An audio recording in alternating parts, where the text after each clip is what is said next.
Like Korah, I was lost and alone.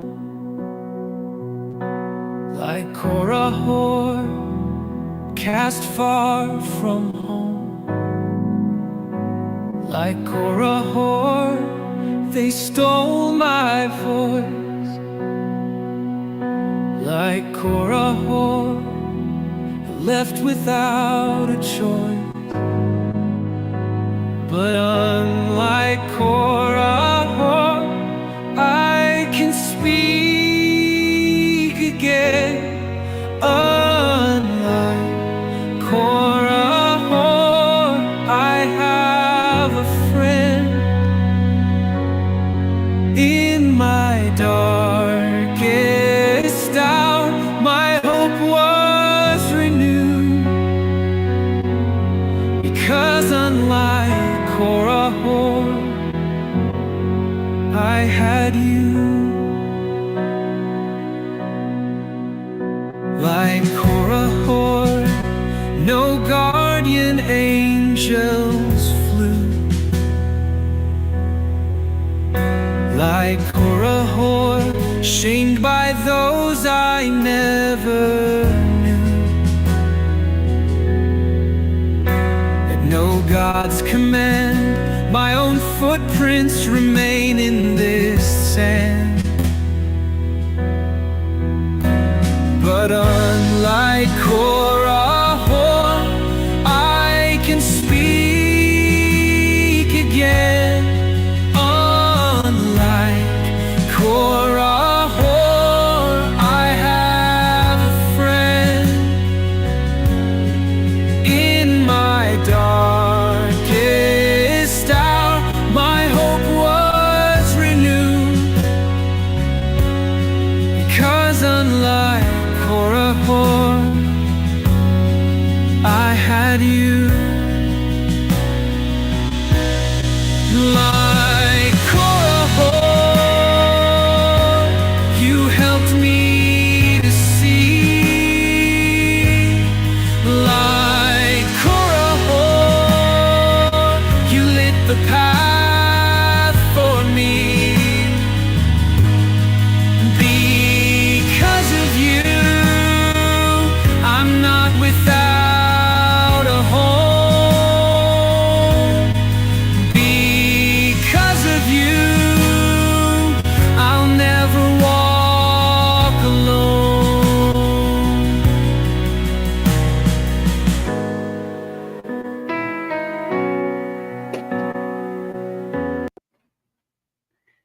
It is second Saturday, and it is an interesting day. Forgive the super cash dress standards here at the Church of Korah, a spiritual community for godless people, because here at the Rollins household, well, we've been without air conditioning for about a week. And so your man is trying to keep cool. That being said, never thought I'd start out a sermon with this, but we're going to. It's raining here in Utah, and it's going to take me right back to my roots to say so, but we're super grateful for the moisture. Oh, yeah, I did it. I said I wouldn't. I said I would never.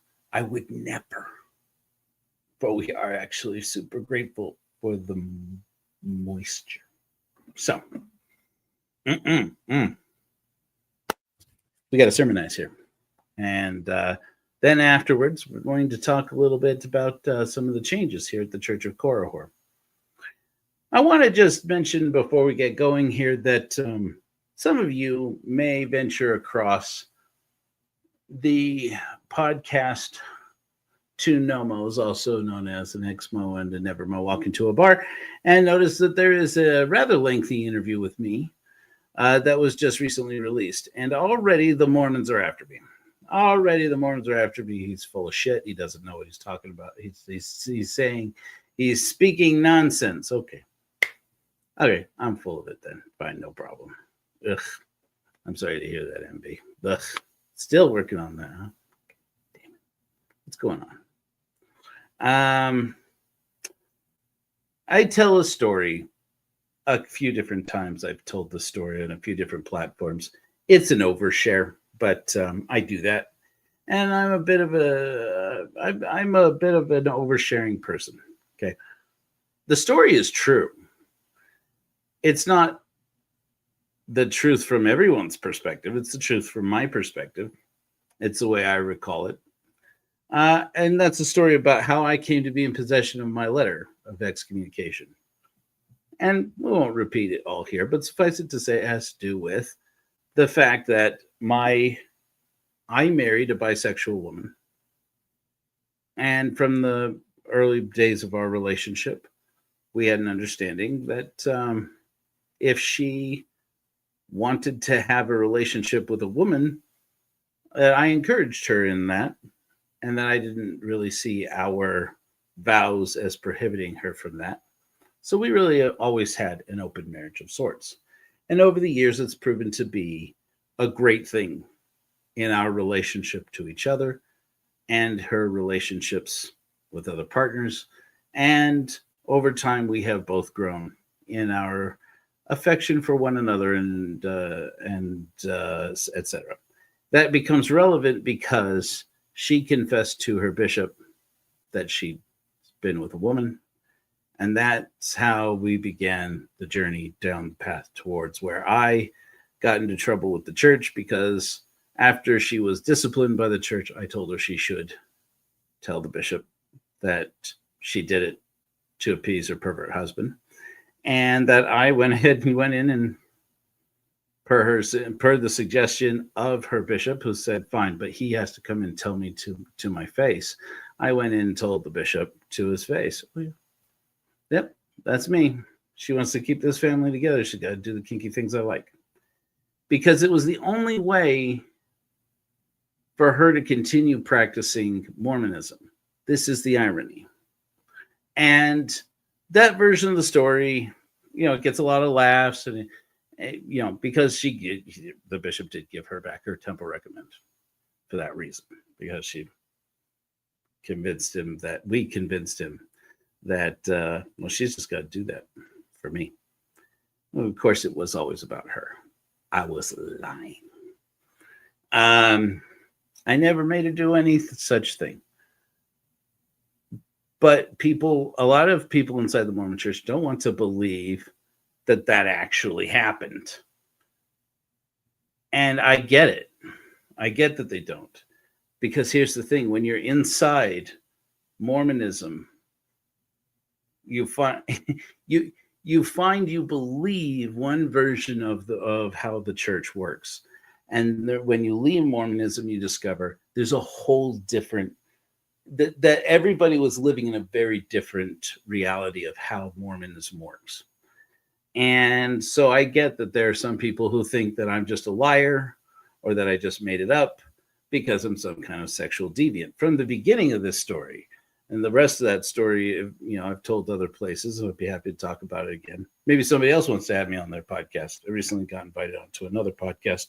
We'll see. We'll see how much more Mormon toxicity I reveal about my days of conflict with the Church of Jesus Christ of Latter-day Saints. I'm an open book, so I'm happy to talk to anybody. I really put myself to work really thinking about this lately, and how so much of why this is controversial, my story, has nothing to do with priesthood roulette. It has to do with the fact that we're talking about women inside the Mormon church who are bisexual and cannot live the gospel of Jesus Christ as defined by Mormonism. They can't live as bisexual people who feel sexually satisfied.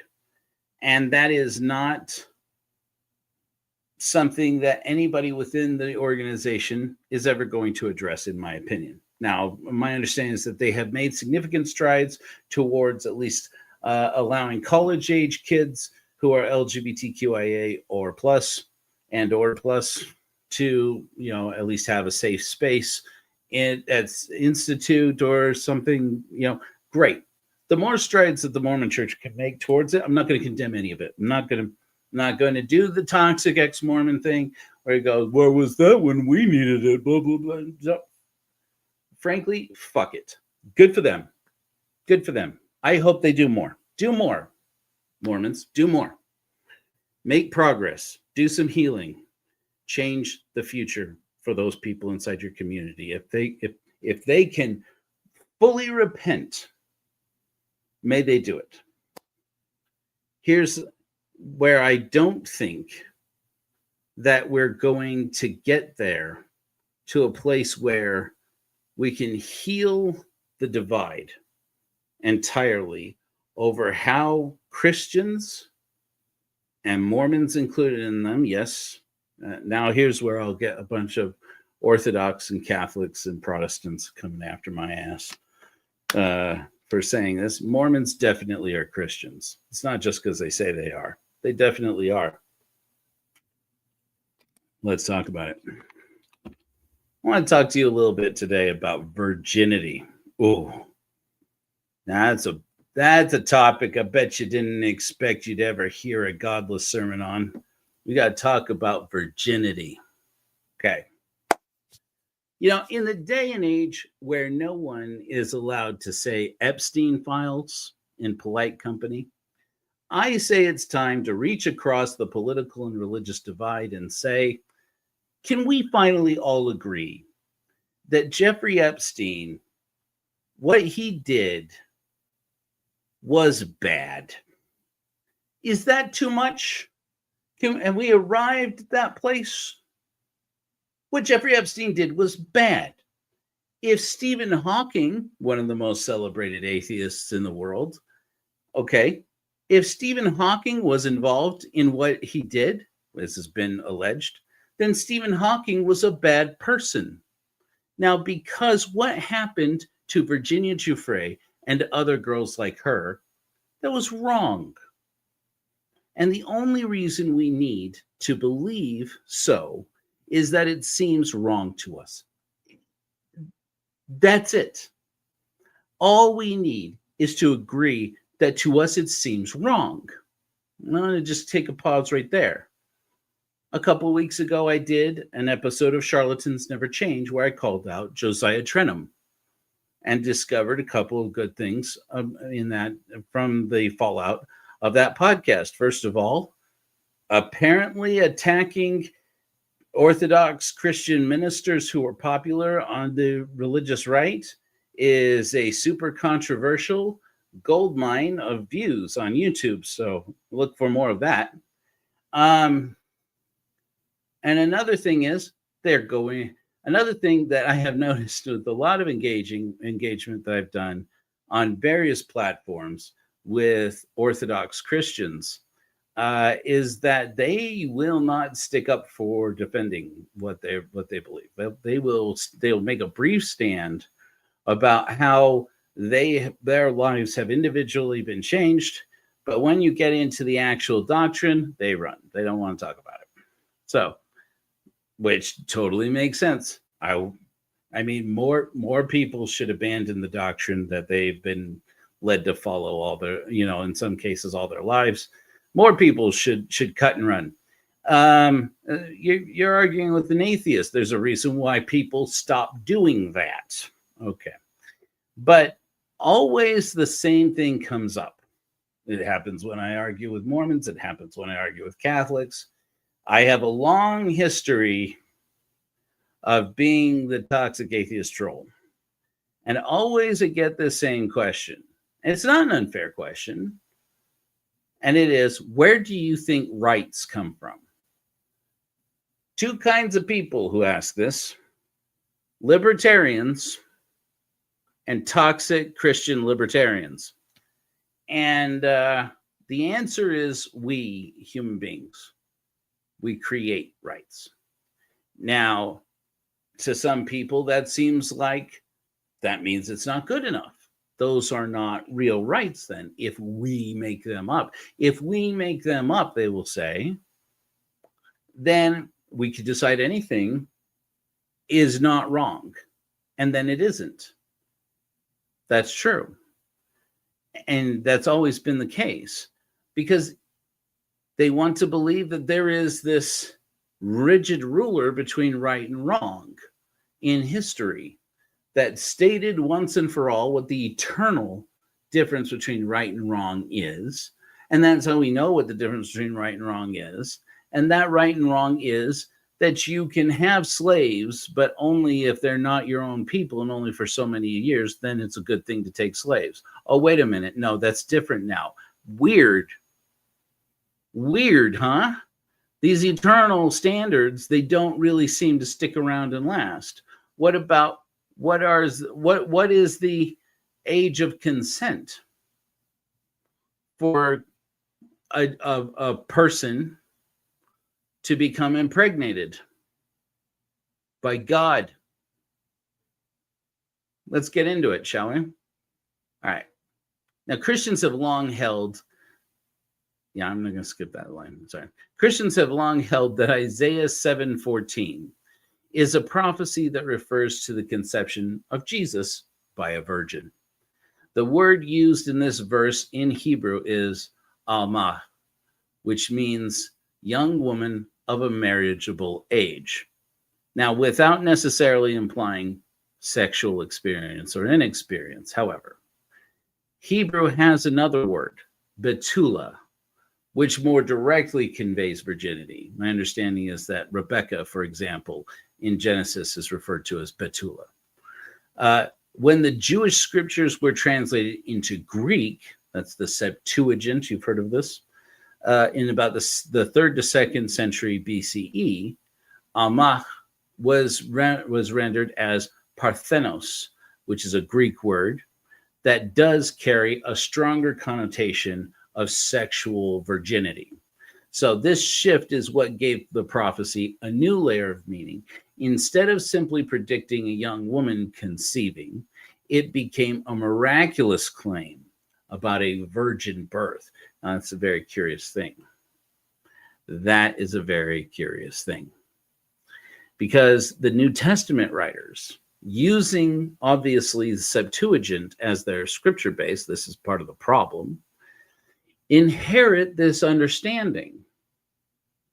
In fact, Matthew 1:23 explicitly quotes Isaiah using Parthenos to emphasize that Jesus' birth was a divine fulfillment. By the time that the Gospels were being composed, gods born from virgins were normal in Greek culture. So this rendering resonated with the surrounding cultural ideas. Now, this is where we, apropos of a lot, but perhaps not to this conversation, I'm surprised how many people are surprised to learn that there is so much Greek influence in the story of Jesus, not just down the road, but right from the very beginning. That what you know as the Gospels originates in Greek society with Greek values, and that even when they refer back to the Hebrew Old Testament, they don't refer to the Hebrew Old Testament. They refer to the Greek Old Testament, to the Septuagint, which is at that point just a couple hundred years old, for the most part, and still not entirely settled. It's not until about the 3rd and 4th century that you really start to get a solidified number of books that are considered to be the Christian canon and what becomes the Vulgate and eventually the Bible. In fact, let's go on with that. So when St. Jerome translated the Bible into Latin, that's the Vulgate in the 4th century CE, he used virgo, which means virgin in the sexual sense, in the sense that we know it today. Now, this is what cements the tradition in Western Christianity that Mary was not just a young woman of marriageable age, but that she was untouched, that she was pure, sexually. Now, over the centuries, theologians expanded this to insist that she had perpetual virginity. It became a part of her character that before she had Jesus, she was a virgin, that while she was raising Jesus, she was a virgin. And for the rest of eternity, perpetually and forever, she is a virgin because, of course, sex is dirty, and elevated her purity as central to Christian doctrine. Now, as for Mary's age, Jewish custom in the first century placed betrothal for girls in their early to mid-teens, aligning with the use of the word alma, which we talked about. This cultural reality, combined with the theological emphasis on virginity, led to the widespread image of Mary as a very young woman who had no sexual experience. So what began as a description of a youth in Isaiah became the cornerstone of the doctrine of a virgin birth and the traditional belief that Mary was a teenage virgin when she bore Jesus. But this is fitting with Hebrew tradition as well, although just not about this character in Isaiah. Don't let that bother you. The book of Esther is celebrated in Judaism during the festival of Purim, a holiday marked by joy, costumes, feasting, and public readings of the scroll. Now, at its heart is the story of a young Jewish woman, Esther, who becomes queen of Persia by captivating King Ahasuerus. She is described as Na'ara, which also means a young woman of marriageable age. For this reason, she is traditionally believed to be between 13 and 16 years old. Now, when the Jewish people face annihilation due to Haman's plot, Esther, prompted by her uncle Mordecai, risks her life by approaching the king uninvited and cleverly using her beauty, charm, and courage to win his favor. Again, between 13 and 16 years old, supposedly. She orchestrates banquets where she exposes Haman's schemes, leading to his downfall and the salvation of her people. In many traditions, Esther is honored as a heroine who used what she had, her position, influence, and her body, to protect her people. Many historians view the story as a work of historical fiction, which might be a relief unless you really think about it. Perhaps written in the 4th to 3rd century BCE, it serves as a national survival tale that this story, and festival origin story, but that makes it all the worse, frankly, in my opinion. No one says that this story needs to be about a young girl freeing her people by throwing her body at a man and guided, much less guided and directed by another man who is a member of her own family. Do we even need to get into the story of Eve? I tell you that to tell you this. So when the Missouri legislature took up the question recently of banning child marriage, most lawmakers agreed it was time. Between 2019 and 2021, at least 231 minors were married in the state of Missouri, some as young as 15. And advocates for the change argued that Missouri had become a destination for predators who crossed state lines to marry children because its laws were among the loosest in the nation. By the way, I don't know if you're aware of this, even California still has no minimum age to consent to being married.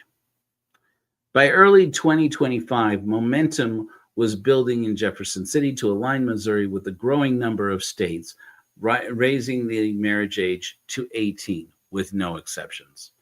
Enter State Senator Mike Moon, a Republican known for his staunchly conservative positions. In March 2025, as the Senate debated a broad child welfare bill that included ending under 18 marriages, Moon stood alone in dissent.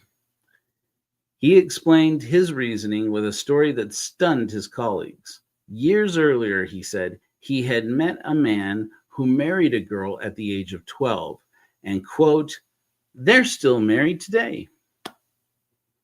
In Moon's telling, this proved that even unions most people would see as exploitative could turn out well. Now, the reaction was swift. Survivors of child marriage denounced his comments as minimizing trauma. Advocates have noted that citing one anecdote ignored the well-documented harms, elevated rates of domestic violence, curtailed education, poverty, and lifelong psychological scars. Editorial boards described Moon's remarks as reckless, an echo of older eras when the abuse of minors was excused as tradition. It was not the first time Moon had drawn fire on this. In 2023, he had opposed restrictions on child marriage by arguing that parents should have the final say, quote, a position that had already placed him outside the mainstream. But by 2025, his defense of a marriage involving a 12-year-old became a flashpoint in the broader debate about Missouri's image. Critics warned that this stance reinforced stereotypes of the state as a safe haven for predators. Despite Moon's opposition, the child welfare package passed overwhelmingly, and by July 2025, Missouri joined the ranks of states banning all marriages under the age of 18. Yet the controversy lingered. For activists, Moon's comments became a rallying cry, highlighting why statutory protections are necessary.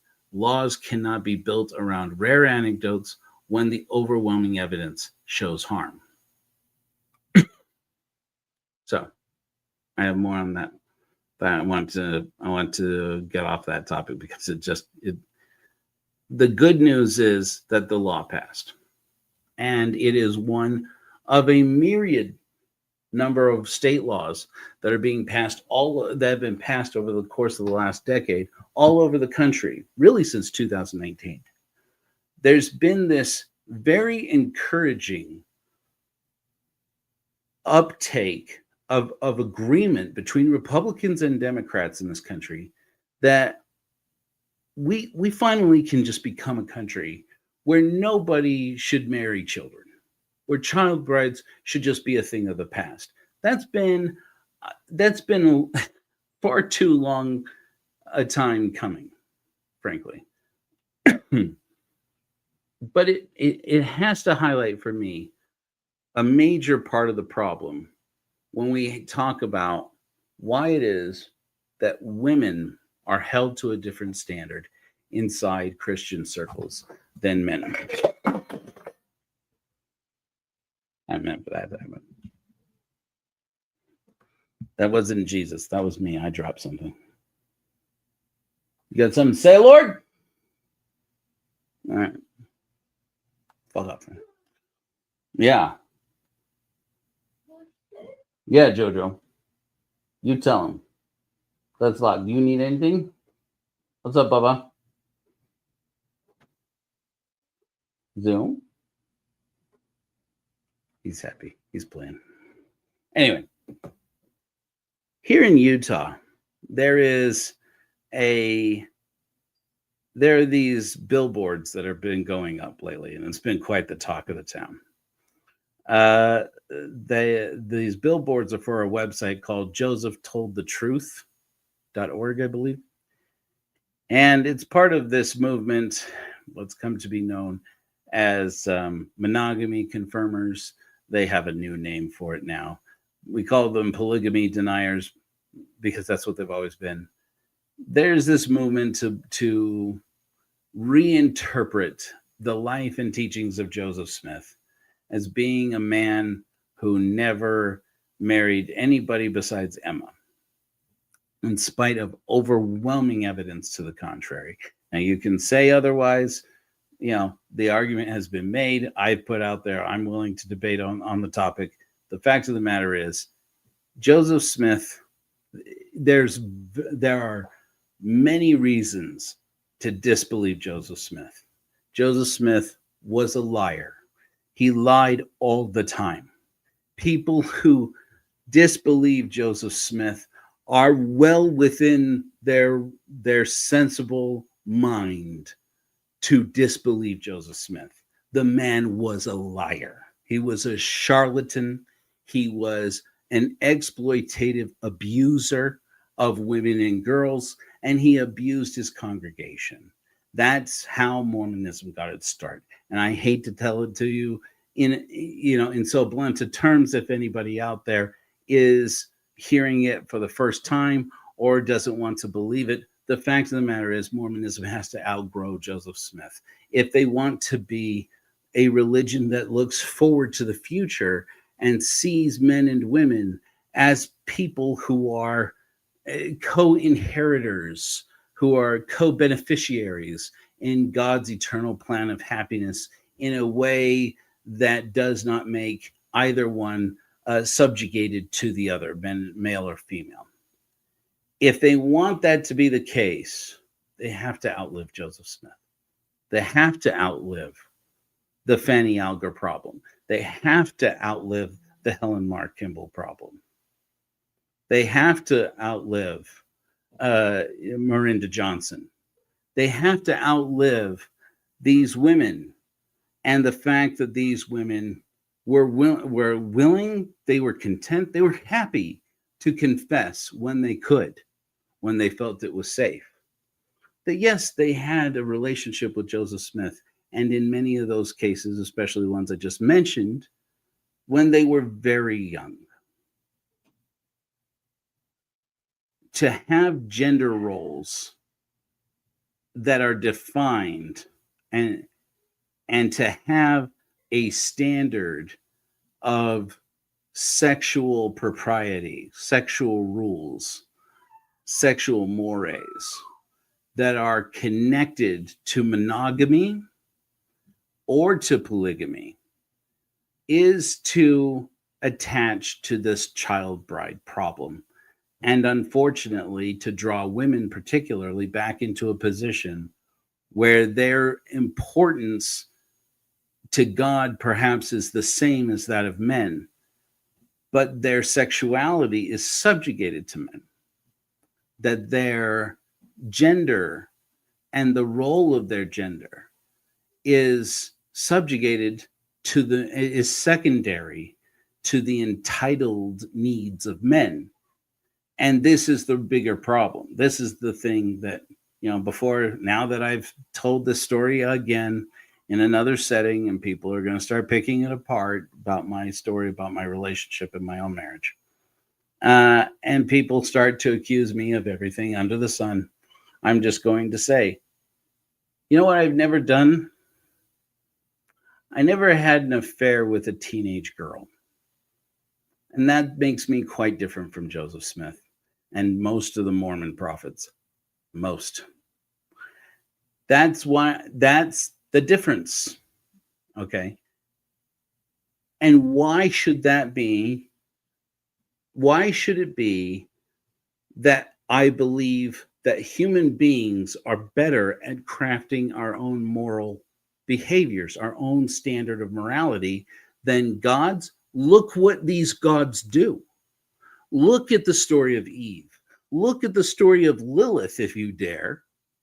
Look at the story of these girls who were abused by Joseph Smith. Look at the story of Esther. Look at the story of Mary, the mother of Jesus, in the story. They have songs just about her.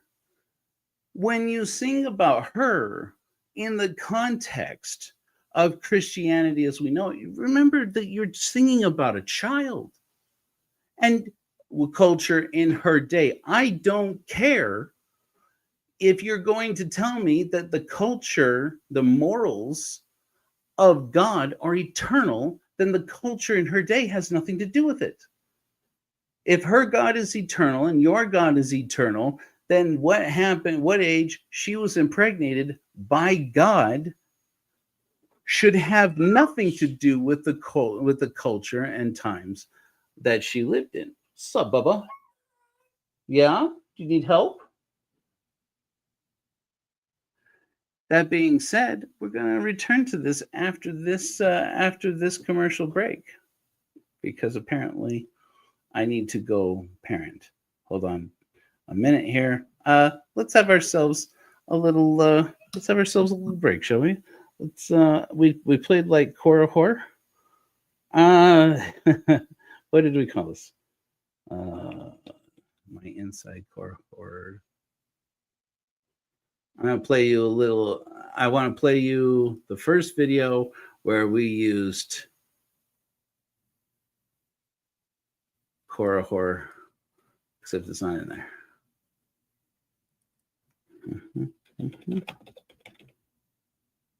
Yeah, here we go. Nope. Let's do. Oh, never mind.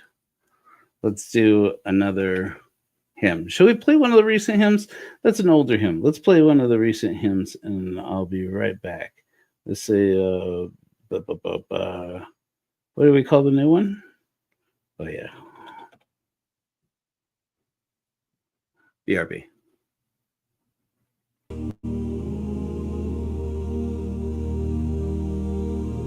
Never forget, it's a quiet fight. In their shadow, guard the light.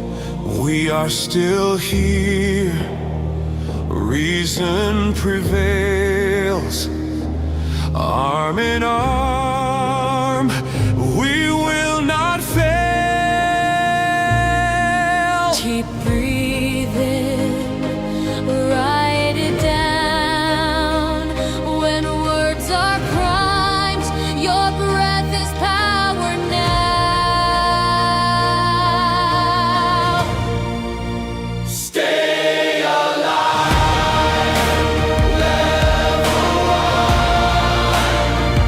Bear witness, we're not done. Speak out when time is right. We remain. It's a quiet fight. Drink your water, move in the dark. Breathe in and out. Don't lose the spark. Don't show your cards. Don't give it away. Just stay tonight. Tomorrow's our day. Live today, outlast their storm. Speak for those whose voices go unknown. Stay alive, level one. Bear witness, we're not done. Speak out when time is right. We remain. It's a quiet fight. Don't give up the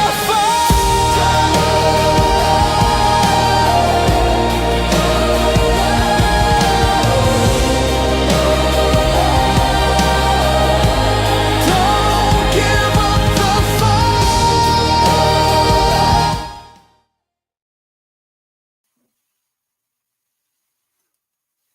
Sorry, friends. He didn't even want anything. Yes. Anyways, parenting. Yeah. We have this situation right now. I've been thinking about this while I was up literally all night. It was hot. I'm very grateful for the moisture because this morning it's actually a cool morning. And as soon as we're done with this sermonizing, you better believe I'm putting my ass to bed. I haven't slept in days. But I was thinking about this, how it haunted me. Do you remember when a White House physician said of the physical of the president of the United States that his blood pressure was astonishingly excellent? Like he made it with fucking yarn and macaroni. Like it was an art project. Did you put it up on the refrigerator? Dunny boy, look at you. Oh my God. With the 120/80. It's not how blood pressure works. And then meanwhile, we're seeing pictures of the man's ankles like they're going to explode out of these expensive shoes he wears. I can't help but think, if you can afford shoes like those, can we get the guy some Dr. Scholl's? I mean, he is a 72-year-old man. Why can't the man have orthopedic shoes? I find myself feeling compassion for the man, which is weird because I don't like him. I've said that before. I'm public about that. But we live in a day and age where science should matter more than ever before, and where clearly people of all political stripes are benefiting from the era of science. And we are living in a day and age where Republicans and Democrats can agree there really is no reason why a person who is a child should ever be married to a person who is an adult, or frankly, to anyone else. We can now agree to that. And it doesn't require anybody to consult God or God's book, which is good news, because if you were to consult God or God's book, you'd be over there with Mike Moon saying, well, Esther, well, Mary, well, Rebecca. I mean, Rebecca supposedly was somewhat older, but once again, she was Bethula. She was sexually inexperienced. We have this standard that says women particularly are I'm trying to use describing this doctrine with less creepy language to be respectful of other people is hard. It's hard to do.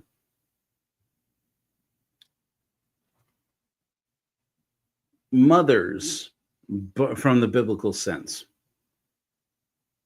are innocent creatures who are taken from innocence, and as a part of that innocence, purity or inexperience. And then children are doing this without using like really gross language is really difficult. Children are gifted to the world through them. But in order for that to happen, there's sex still. I mean, right? So we get that concept, right? And so this idea that is reinforced into everything from what color of dress she wears at the wedding, the fact that a bride is given away at a wedding, the fact that you have the last dance, with the bride's father, etc. You have all these traditions in the marriage of girls, of young women to men, that infers that their experience as sexual beings is not a natural development of a person over time in growing from a child into an adult, but that their experience and their maturity is about their being given from inexperience into abrupt experience from one man to another. And so, of course, it makes sense that when somebody has a story like mine, there are going to be people who say, wow, you see their grotesque perversions, these apostates and heathens. And I make no bones about it. By the time I got married, I had been an ex-Mormon in all but practical writing down. Not even PMO for 4 years. I was an ex-Mo. Anybody who asked me, oh, but I heard you were Mormon, I would correct them and say I'm an atheist. In everything but on paper, I am an ex-Mormon. And when I met my future spouse, my current spouse, I told her that first night, I said, listen, I can tell there's something here. We're that you and I feel something here, but you need to understand, I am an atheist. That made her very uncomfortable the first night we were out. And I said, I wouldn't blame you if you didn't want to talk to me anymore after that. And she said, well, no, that's not how I feel. And so I said, okay. And honestly, after our first date, not even our first date, but the first time we met, I had no intention of calling her or talking to her until my sister contacted me and said, when are you going to talk to Molly? When are you going to call Molly? I was like, Molly doesn't want to have anything to do with me. And she's like, obviously she does, Joe. She gave you all those signs. She gave you her phone number. If a girl gives you her phone number and it's her real phone number, she wants you to call her. And I said, yeah, but I mean, she did that just to be polite. And she's like, she wouldn't have done that, Joe. If you say so. And I'm like, what brought this on all of a sudden? How did you guys? She's like, she's standing right here. She's asking me why. And you need to call her at least to get her to stop bugging me about why my brother isn't going to call her. And that's when I called her. And that's when we started up a relationship. And for 18 years, I've been with this person. I'll tell you another part of the story that's a little less controversial in the Mormon world, perhaps a little more controversial in the broader world. Shall we while we're at it? I met this woman on October 10th, 2005. December 10th, 2005, we were married.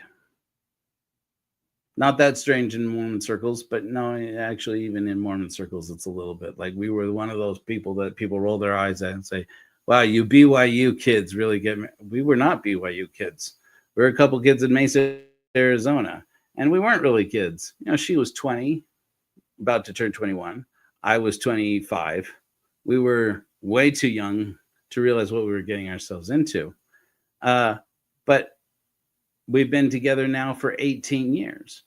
And the whole time, we really have been, to some extent, and developing, in different phases and epochs of our relationship, polyam, or at least non-monogamous.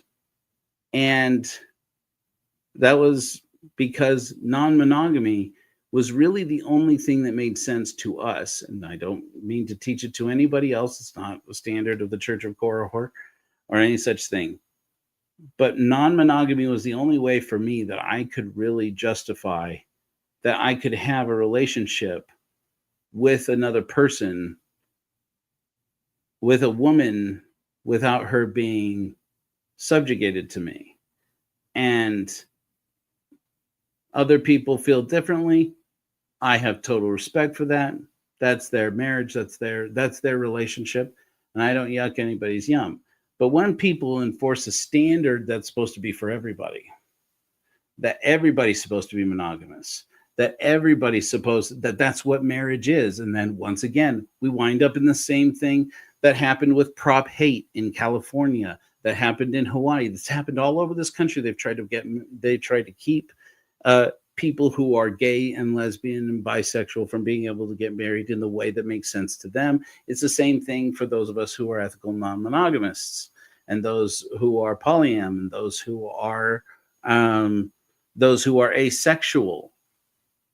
Good friend of mine, won't bring up her name right now. Maybe she doesn't want to be remembered necessarily for that. Who came on our program and talked here at the church, to the Church of Korihor, about her being asexual. And I come to find out she gets talked about in other circles, in public circles, podcasts and so forth, about her being asexual. And everybody's got to have a little opinion about how people who are ace live their lives. Because they have this standard in their mind that says this is the way it was designed to work, without any proof that our lives were designed in any way. We go designing our lives. We go designing and setting the standards for our lives. And to say that because humans, if you believe that humans are the ones who mandate rights and not gods, that our rights must be wishy-washy, loosey-goosey, not real standards of what is right and wrong, because they aren't written down somewhere, is not only silly, it's not even consistent with the history of religion. There's a reason why you don't see, apart from a handful of whack jobs, Christians burning down the world about people wearing mixed fabrics, or why you don't see as many Christians today preaching about Jesus is very clear preaching that any person who gets married once is married to that person forever, even if they get divorced. And that now we have a person in the White House who's been married 3 times and has all these Christians who on any other day might be preaching to anybody and everybody in the world that if you get remarried after your divorce, you're either a polygamist or you're an adulterer, according to Jesus, many of them themselves. Remember that the woman who heads Donald Trump's faith office, don't want, is bad for everyone. Gentle reminder, is bad for everyone. That this woman, Paula White Cain, has been married 3 times. And while leading congregations full of people, screaming about how Jesus was right about marriage, then they take this teaching of Jesus that's very clearly about marriage and divorce and make it instead about porn. It's nothing to do with it. It has nothing to do with it. And yet it's got to be about that now. Why? Because now they want to be able to give themselves the power to get divorced. Because it turns out it's not just heathens and atheists who suddenly come to discover that after 10, 15, 20 years, 25 years or longer of being married to the same person, you grow as people. If you grow as people, which hopefully you grow as people, you grow independently as people. You reach different places in your life, and it can be a sensible thing to say, maybe we have grown in different directions.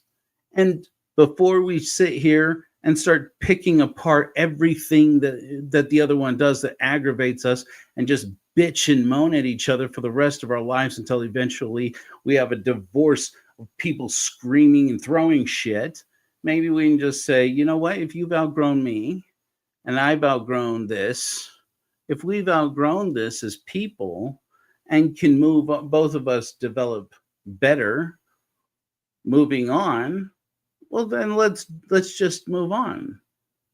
And how much different would our world be if that's what divorce looked like? But no, we got to have this idea that no, there were vows we made when we were 20 years old and different people. Can you celebrate those years together? Celebrate your growth as an individual person and celebrate that other person's growth and celebrate the good times and celebrate maybe if you have a family. Can you celebrate those years and just say, now it's time to start a new chapter? And each of you individually reinvest in yourself as a person. On the other side of divorce, how many times have we seen it? That people need to be able, once they had left a marriage behind, that they move into this next phase, and then many of them wonder why they didn't do it years before, or realize how they were being held back by a marriage that they didn't need anymore, that they didn't want anymore, and that they tried to make it work long after it wasn't working. We have to, as a society, address this. Okay, this is so much bigger than the Epstein files. It's so much bigger than these abortion bans that are strictly being laid out in place to ensure, especially, that minors have to carry their abusers' pregnancies to term. Always under this rubric that 2 wrongs don't make a right,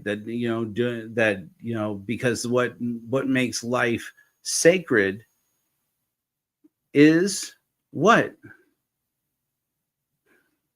Fertilization of an ovum. A zygote is what makes it sacred. I get into a lot of trouble when I explain it this way.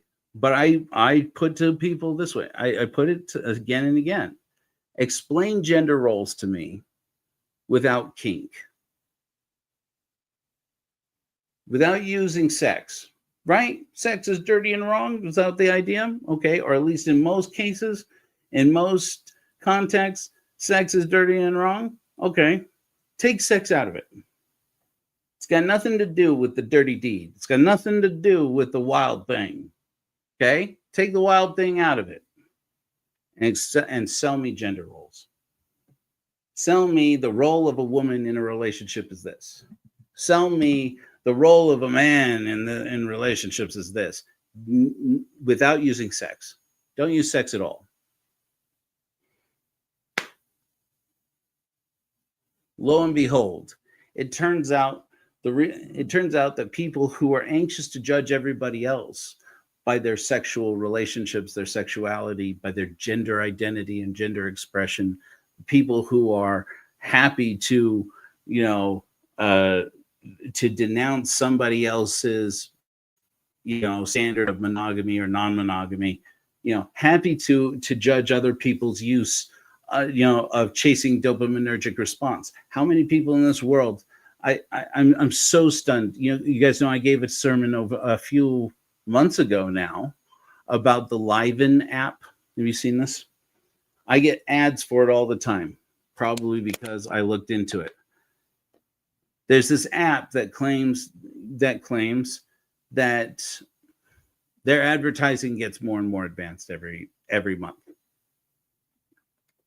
They claim that hypersexuality, which is also known as porn addiction, is an ADHD response.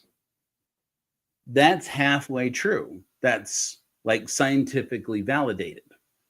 Basically, if your brain doesn't regulate its dopamine efficiently, which is very common with neurospicy people, if your brain doesn't balance its dopamine naturally very well, one thing that you may find is that you end up chasing dopamine. And of course, people have all long compared that to doing drugs. Sure, people do drugs to get dopaminergic response. That's an extreme way of getting dopaminergic response, but so is jumping out of an airplane, which, by the way, is also about chasing dopaminergic response. So is giving your mom a hug, which is chasing dopaminergic response. It's chasing dopamine. And so is praying. Statistically proven. They did a study in Europe that showed that you could get people praying the rosary. If you had people praying the rosary over time, that they could use mRNA technology, if I'm not mistaken. It's been a while since I saw this data, that they were able to show that dopamine gets released in the brain, or at least there's activity, there's blood flow in the parts of the brain where you release dopamine by praying the rosary. When are we going to get a campaign going about people who are addicted to praying the rosary? Can we get somebody to talk to these kids these days? When is Fight the New Drug going to have school revivals about the dangers of prayer? It's easy. I mentioned this about this Liven app. Turns out the app doesn't do anything. The app is bullshit. They get you to sign up for it, put your credit card down, and in many cases of complaints filed by people from all over the world, you pay like nothing, or you pay a small fee up front, and then you find out the app doesn't actually do anything. But because you have ADHD, you don't do anything about it. You executive dysfunction your way out of canceling it or doing something about it, and then 3 months down the road, they hit your credit card for $100. They got so many complaints about it, they had to take that these apps for this app, there's Liven and there's another one. they got taken off of all the app stores. You couldn't buy the app anymore on the app store. So now when they sell it to you, they have to sell you an account on their website. Once again, it turns out that this one company in it's the Baltics, I want to say, this one company in Eastern Europe makes the app and leases out to another company to do the marketing. They collect the money. If you try to get your money back, there's just no way to get it back, basically. It's becoming an increasingly common scam, I'm finding anyways, for a variety of things. You ever get suckered into opening a Shopify store? Don't. Just do yourself a favor. Once again, this story where if you try to get your money back, you basically have to sue a company that's based in Singapore, I believe. And it's like, you can't even get your money back. It's shocking. But now there's basically, they've weaponized, there's weaponization against people who seek dopaminergic response out of sex or out of anything but prayer. Prayer is one of the oldest schemes in the book, just to peddle dopaminergic response. And, and so you have these people getting shamed for this behavior who actually have a problem. But because the problem is being mislabeled as addiction or hypersexuality, am I locking up or freezing up for anybody? Anybody want to give me a comment there? It looks like I'm locking up on my screen. Anyways, because that gets repackaged and resold as addiction, the people who need help don't get help. When really what they need is to have an opportunity to make peace inside their mind and stop doom scrolling. Probably the most common way that people are chasing dopamine in today's culture is scrolling through TikTok, scrolling through YouTube, scrolling through Instagram. Okay, easy to judge when it's somebody else's problem, but how many people who love to judge other people for their porn habits or for their what are the other ones? Oh, for being lazy or for sleeping in.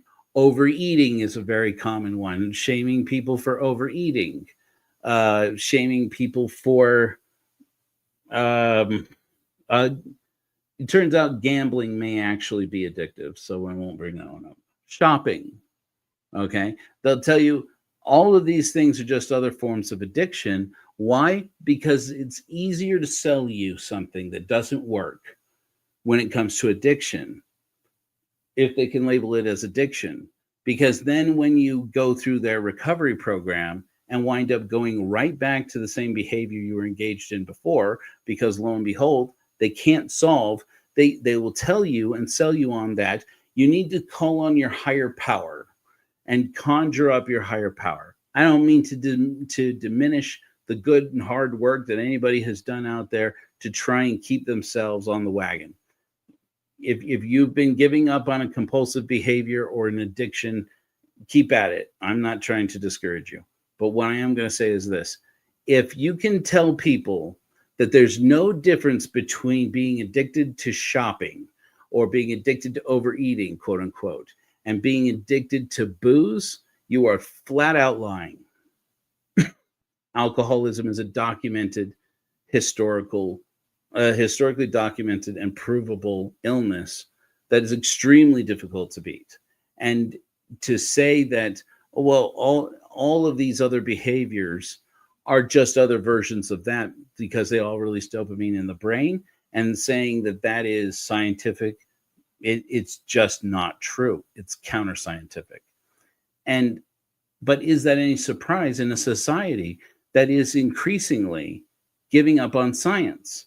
Very few of you made it out to my podcast. I'm grateful to all those who did. On Friday, I talked about the fact that the U.S. government has announced this week that Sean Duffy, who is currently moonlighting as the director of NASA, has announced that they are shutting down NASA's satellite program that is tracking carbon dioxide in the atmosphere, because all these governments around the world, including the Chinese government and the US government and corporations from all over the world, have been proven liars again and again when it turns out NASA is able to show that they are dumping huge quantities of carbon dioxide into the atmosphere, and that it's on an increasing scale, and that NASA don't care if it's their own government funded by the same taxpayer dollars that are funding our government. They don't care if they call it out. They don't care if they call out powerful corporations. Here it is.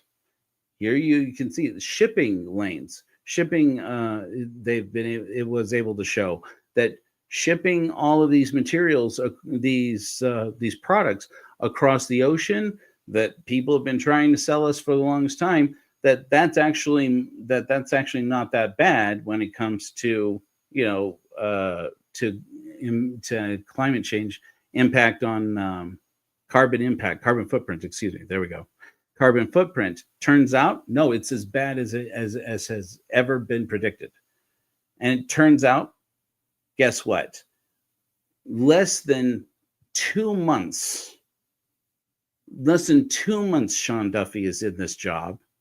He's already making good on a commitment that he apparently had made from the day he took that job, that he was going to shut down those satellites. They were going to stop producing that data. They don't have to launch anything. This equipment is up there working. It's working. The only thing that they have to do is keep the channel of communication open and keep the data publishing, and they're shutting it down and calling it part of a cost cutting. At the same time, we have this Maha movement. We're making America healthy again. Except what? You have, again, I'm sure decent people who very much deserve to get elected. That's the voters' decision and not mine. Whatever.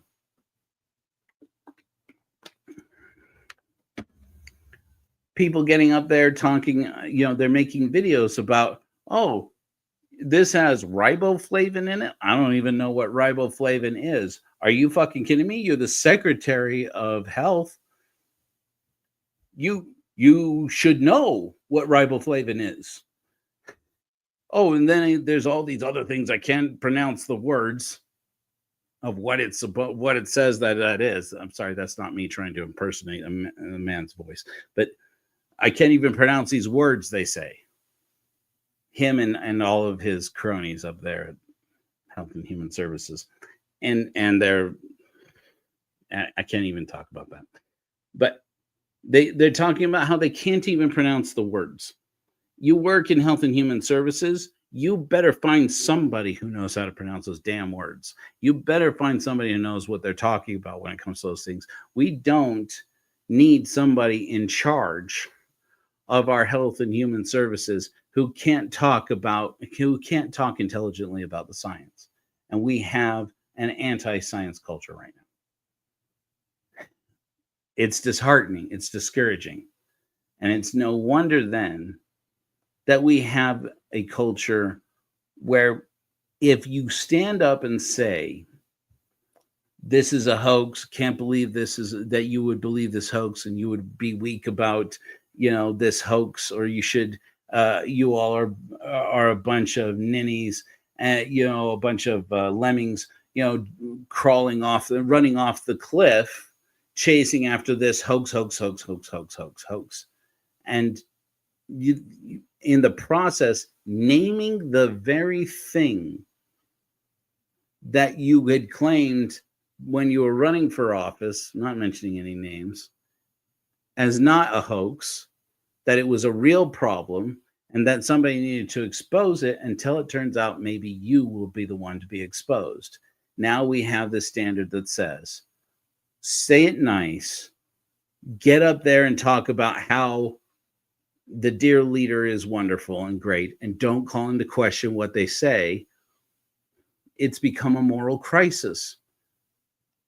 In my sermon, Forgetting is Not Forgiving, I talk about how, the mistake that Martin Niemöller made, Christian pastor, who promoted the German regime's agenda at the beginning. He promoted it. He liked it. He liked Hitler and promoted it from the pulpit. Said it was good. It was time for them to make Germany return to the great roots of its Nordic ancestry and to return to its Christian values, until the regime started to put overseers in the Christian church to start controlling the message. And it wasn't until after that began, which most people could see, I would hope, was going to happen. They weren't going to let him just get away with that. Let them get into a position where they could preach against the regime. They started a government office to manage religious affairs and to coordinate religious ideology in Germany. And when that happened, once that office was established, that's when Martin Niemöller started to organize secretly and in the shadows with other preachers in the Christian church to say, here we are, we went out here and we promoted these guys and all their work because they were going out to the people and selling our line for us about how we need to return to being God's people, about how we need to get back, blah, blah, blah, blah, blah, and anti-immigrants and so on and so forth. And it was all fine and well when they were pushing our agenda and pushing our line, but now they're going to start telling us what we can preach and can't preach behind the pulpit, and that we cannot abide. It's just because it's just a shallow drop from there into us just becoming a propaganda instrument for the state, and that's not what the church is supposed to be. And lo and behold, the next thing Martin Niemöller knew, he was in a concentration camp and spent the rest of the war there. And spent the rest of his life after he was released from concentration camps apologizing to the world. That was his apologetics from that point on. Apologizing to the world that the Christian church was complicit in the rise of Hitler.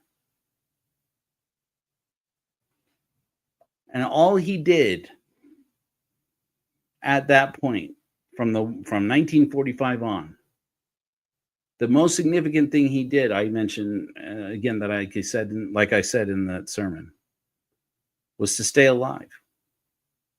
It's level one. Just survive. Because once we become a society where it's too late to speak up. And everybody has to be quiet. They have to fight. We have to fight that quiet fight. The most dangerous thing you can do is to speak out.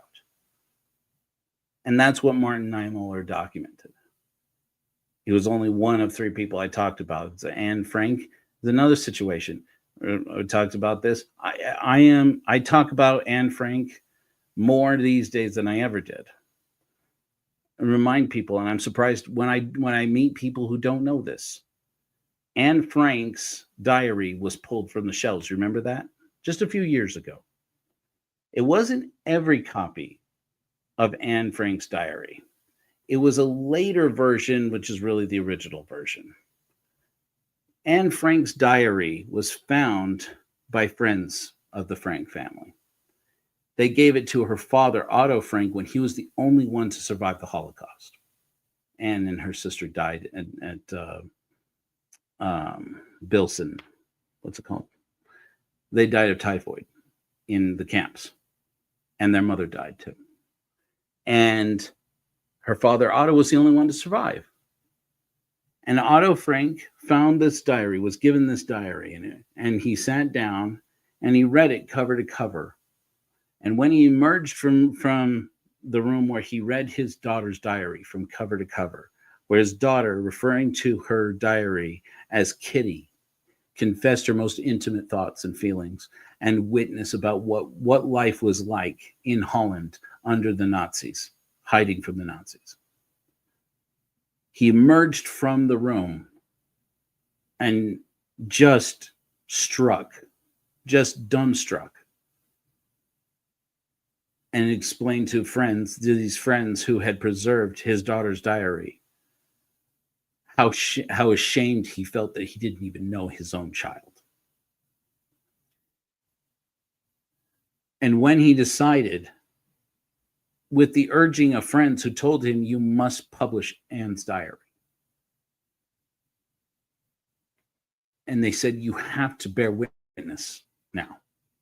This is Anne's words that bear witness to how awful the occupation was and what these people did to our people. You must publish it. He made the decision, very comprehensible, very understandable, especially to any of us who are parents, to remove parts of Anne's diary he thought were shameful. Particularly that he removed the part where she confessed that into her diary that she tried to kiss a girl,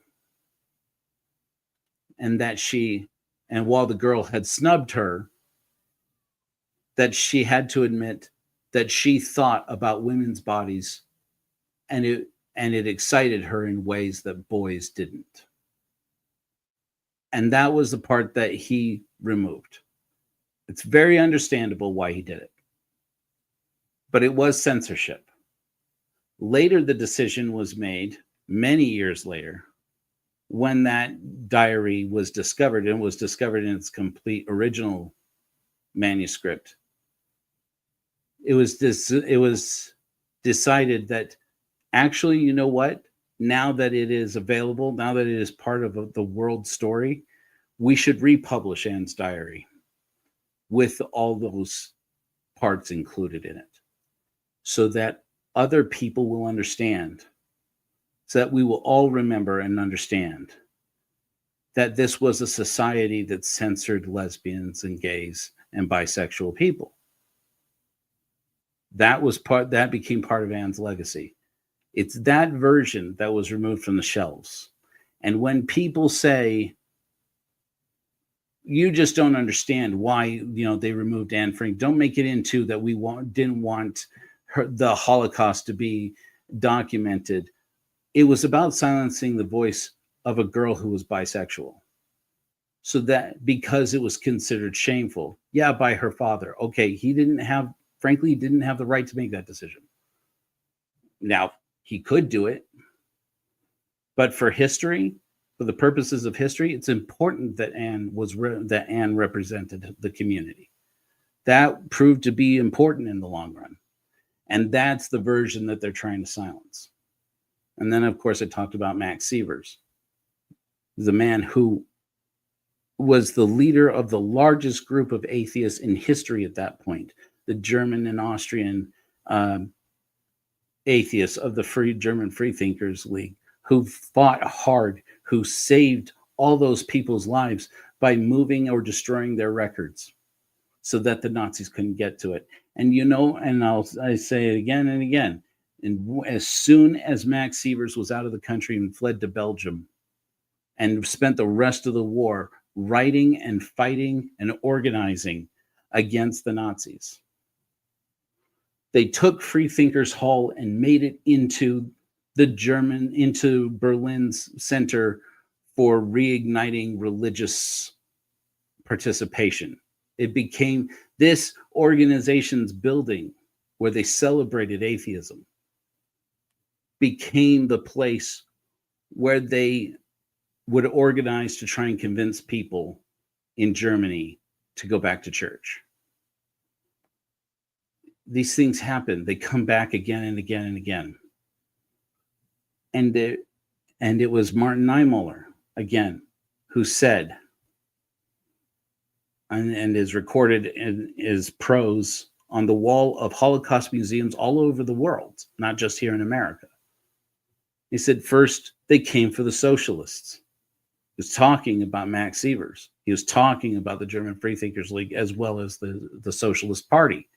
Yes, though you may have heard that the Nazis were National Socialists. The first people they came after were the proper socialists, the Leninists. including the atheists, who were largely socialists, mainly socialists. He said, first they came for the socialists, and I did not speak out because I was not a socialist. Then they came for the trade unionists, and I did not speak out because I was not a trade unionist. Then they came for the Jews, and I did not speak out because I was not a Jew. When they came for me, there was no one left to speak for me. He and his fellow preachers, the people who tried to fight too late once that faith office was set up in Berlin, they created a church, a new church called the Confessing Church. And they spent the rest of their lives working to make clear to everyone that they owned, that the church was complicit, that they waited too long to speak out. There has to be a moment where secularism, the separation of church and state, is preserved, but where people of conscience stand out and say, you can't just silence the voices of people who disagree with you. It becomes our moral imperative to speak out. It's not everyone's, but there are some people who are always going to be in a position where we have to be prepared to stand up and say, I won't be silenced on this. It's not everyone's job. And when you feel overwhelmed, and when you feel like right now you just have to protect yourself, and you just have to live today, and you just have to get through this, it's 100% valid. Remember, Martin Niemöller, all that he did to fight back after he was arrested was just to survive. And he survived 7 years, I believe it was, in the camps. If all you do is live today, do it. It can't last forever. Not with this many of us pushing back. It will be disorganized. There will be losses. There will be dark moments. Level 1 is survive. Level 2 is bear witness. Be like Anne Frank. Get out a piece of paper, get out a Word document, and write that shit down. Pull out your phone and record it. Tuck it away. Keep it protected. Put it on some kind of flash media, some kind of storage where you can hide it away. Just in case. Just in case level 1 fails. Like it did for Anne. Like it did for Max. Now is the time when we have to resist. With any luck, it won't be as hard. With any luck, we are in a better position because we live in a society where there is more skepticism. Maybe it's true. Maybe the fact that we still, for the time being, have some people on television who can laugh or get all of us to laugh and document for history that we laugh at how silly it is, what they're trying to claim. Maybe that's the last holdout. That's the last manifestation that we are not done. That a society that came to believe that all people really are created equal, even if it was a slaver who wrote those words. And where we believed that there should be a free media, there should be a free press, that there should be free speech. That society can survive even when there is a call to arms against us. I took to Twitter, which I will always call Twitter, earlier this week, and called out Kash Patel on his Twitter. I wasn't the only one. Surely he doesn't recognize me. Surely he maybe it put me on a list, maybe it didn't. I've made the decision a while ago that I have decided that I'm going to speak out the whole time. And I put up there and I said, wow, just about peak white privilege, white people problems, peak white people problems, I put, is, oh no, that guy got his sandwich on my body armor on the day that Kash Patel bragged about arresting a fellow Department of Justice employee and getting his ass fired because he threw a sandwich at a cop. And his Twitter responses were filled with people celebrating back the blue, black the blah, blah, blah.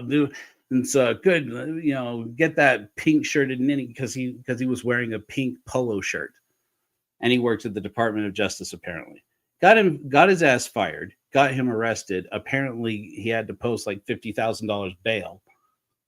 And now the guy's going to have a criminal record for throwing a sandwich.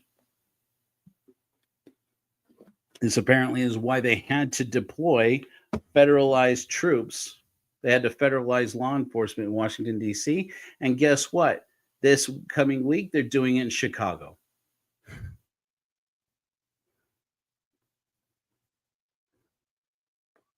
I don't expect anybody else to have to speak out.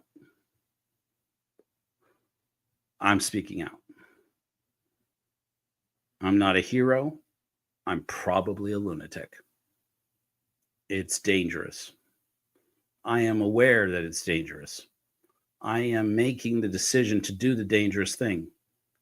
I don't expect anybody to follow me or do anything that makes them unsafe. But I will tell you that more than once I have received communication from people who have told me, I worry that I will have to speak out too, because I just cannot abide this anymore. I cannot sit back and just let it happen. I don't want to live in this world where we just get stepped on and where people that we love are just are dehumanized.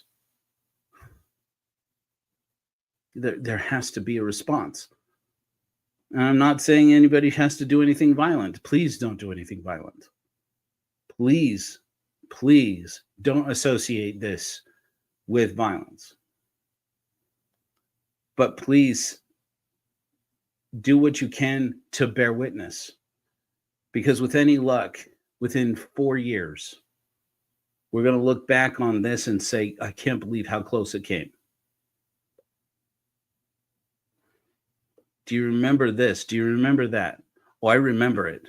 I was there when it happened, and I recorded it. Take out your phone and hit record. If you don't publish it anywhere right now, take out your phone and hit record. You see something, record something. Don't say something. See something, record it. Distribute it where it's safe. And when the time is right, get it to the right people who can publish it. If it's not you, if it's somebody else, great. Bear witness. But more than that, my friends, please stay alive. I'm trying. If I can do it, some people will do it too. We won't all make it.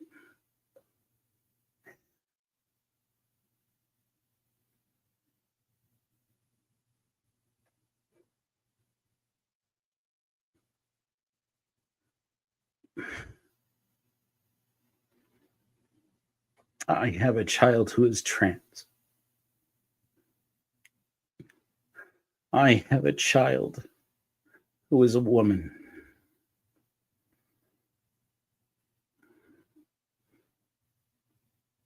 I have a child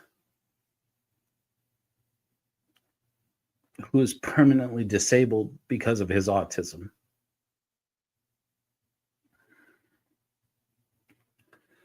I did not bring these people into the world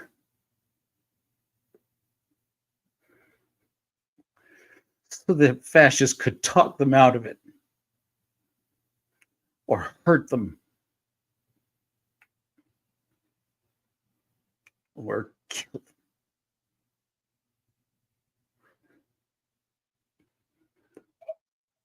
Not on my watch. That's my commitment. And some people will think it's too much. Some people will think I am being overly dramatic. Maybe I am. I hope I am being overly dramatic. I hope I don't have to be scared. I hope that it's completely unwarranted. I have trans friends who have already fled for Canada. I know there are caravans of people moving, real caravans this time, who are making a movement to Canada, or at least to states where they feel they are less likely to be persecuted. And they're running for their lives. So somebody can try and convince me that I'm overreacting, but if I'm overreacting, they're overreacting too, and I don't think they're overreacting. It's no longer about where people can pee. It's no longer about whether or not they can get the medical care that they need. It's a hunt now. And it's disgraceful. It's shameful. And if we can't stop it, we have to at least bear witness that it happened. Amen. Amen, Jojo. Better go take care of my boy. It's a quiet fight, friends. Let's do it again. I know. Let's do it again, though.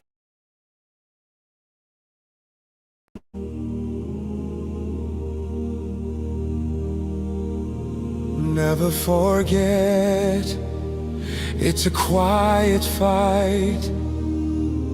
In their shadow, guard the light. We are still here. Reason prevails. Arm in arm.